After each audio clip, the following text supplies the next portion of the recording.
नमस्कार, TCP 24 news में आप सभी दर्शकों का स्वागत है। मैं हूं आपके साथ अपूर्वा सिंह। पूरे 34 साल बाद भारत की नई शिक्षा नीति आई है। इस नई शिक्षा नीति में बड़े बदलाव आए हैं। मोदी सरकार ने भी इस नीति को मंजूरी दे दी है। बुधवार को कैबिनेट की बैठक में इस पर फैसला लिया गया। कैबिनेट बैठक में लिए गए फैसलों की जानकारी केंद्रीय मंत्री प्रकाश जावड़ेकर ने प्रेस कॉन्फ्रेंस में दी। उन्होंने बताया कि 34 साल बाद भारत की नई शिक्षा नीति आई है। 34 साल बाद भारत की शिक्षा नीति में क्या बदलाव आए हैं, आइए देखते हैं। स्कूली शिक्षा मतलब कि प्री नर्सरी से लेकर 12वीं तक में बड़ा बदलाव किया गया है। इसके तहत सरकार ने शिक्षा व्यवस्था को कुल 4 हिस्सों में बांट दिया है। इन 4 हिस्सों में 5, 3, 3, 4 फॉर्मेट में ढाला गया है।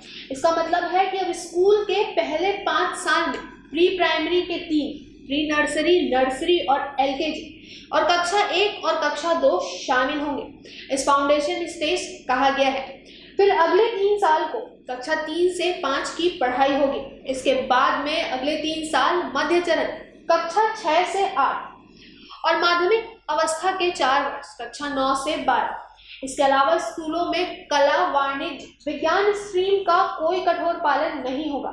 छात्र अब जो भी पाठ्यक्रम चाहे वो ले सकते हैं। आइए आपको बताते हैं शिक्षा नीति से जुड़ी 10 अहम बातें। मानव संसाधन विकास मंत्रालय का नाम बदलकर शिक्षा मंत्रालय किया गया है।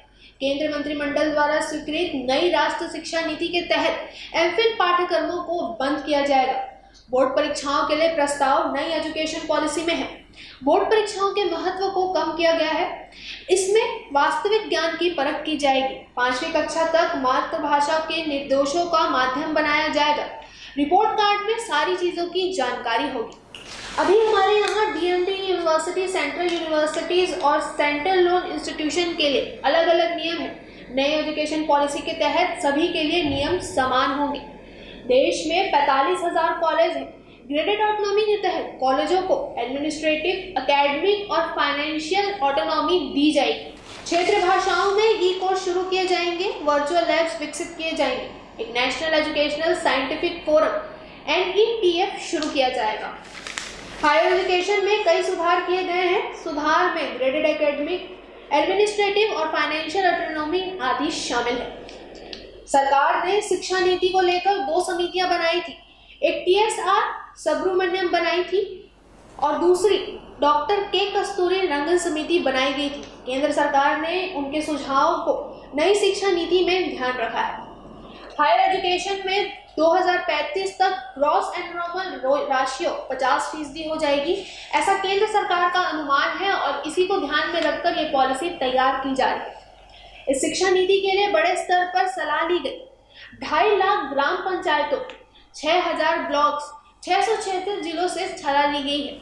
नई शिक्षा नीति के तहत कोई छात्र एक कोर्स के बीच में अगर कोई दूसरा कोर्स करना चाहे तो पहले कोर्स से सीमित समय के लिए ब्रेक ले सकता है।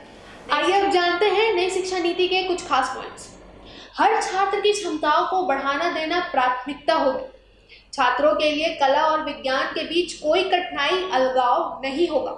शिक्षकों के साथ साथ अभिभावकों को भी जागरूक करने पर जोर दिया गया है।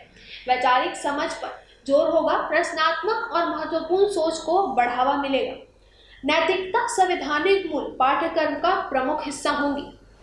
पूरे 34 साल बाद भारत की शिक्षा नीति में ये बदलाव किए गए हैं। अब देखना ये होगा कि इन बदलाव के बाद भारत शैक्षणिक स्तर पर कितना विकास करता है। अब मैं अपूर्वा सिंह आपसे लूंगी इजाजत। फिर होगी आपसे मुलाकात। तब तक बने रहिए हमारे चैनल के साथ।